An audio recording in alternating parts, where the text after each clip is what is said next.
In this video, we're going to talk about how to build self-confidence because oftentimes as we're growing up as children, we never really get taught that basic fundamental. So as we're adults in life, we're just very unsure of ourselves and we cannot really be upfront about what we want and who we are.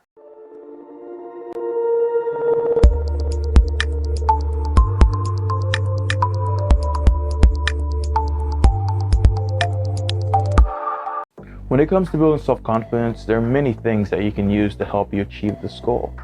One thing is taking the time to appreciate your body for what it is, because oftentimes we really find the flaws in our body and we just beat ourselves down because of it. And as that is happening, our self-confidence kind of just goes down the drain. So when we can accept ourselves for what we are, it'll take us a long way towards building self-confidence.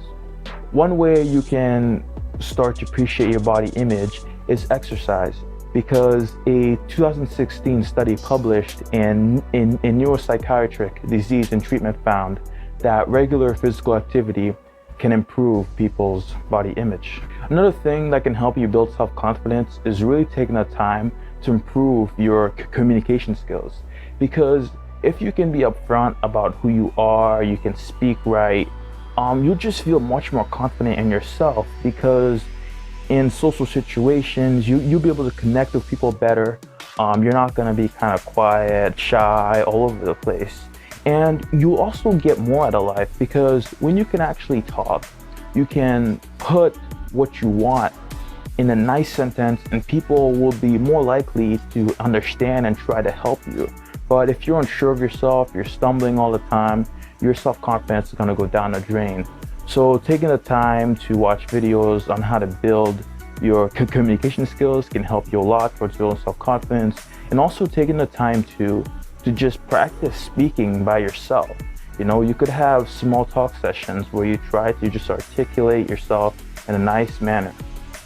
I actually do this with videos. The reason people say that I speak nice and clearly is because I'm always talking, you know, in all my videos, I'm always trying to say things in a nice manner. So because I'm getting that practice in social situations, I perform very, very well. Another thing that can really help you build your self-confidence is being open about who you are and what you do.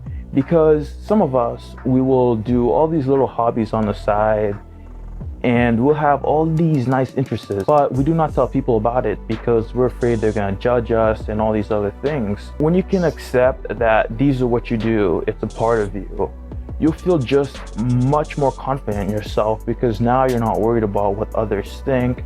You'll stand up more straighter, you'll be more just confident, and people will sense that in you.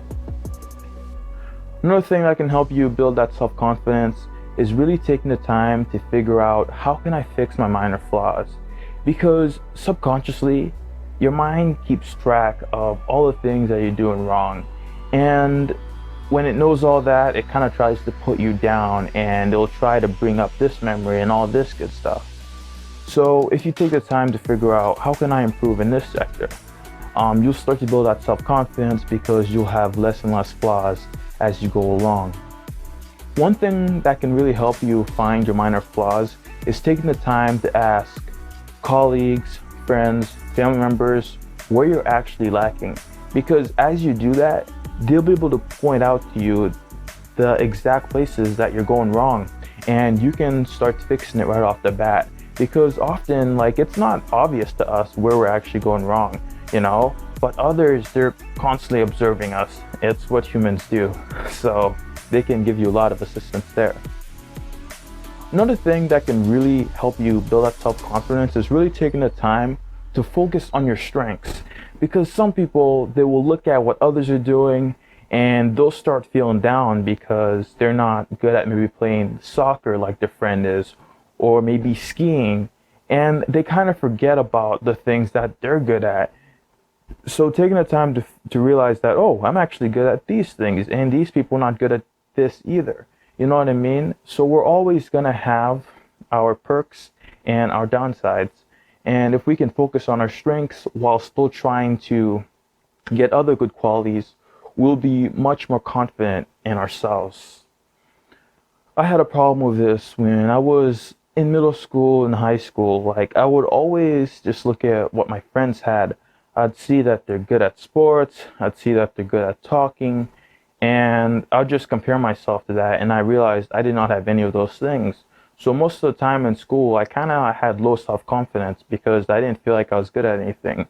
But as I started to change my mindset and started to focus on my strengths, I got better at that, and that kind of helped increase my self-confidence because I'm just seeing my own improvement. This was the end of the video on self-confidence, and I hope that you guys can use some of the tips that I mentioned.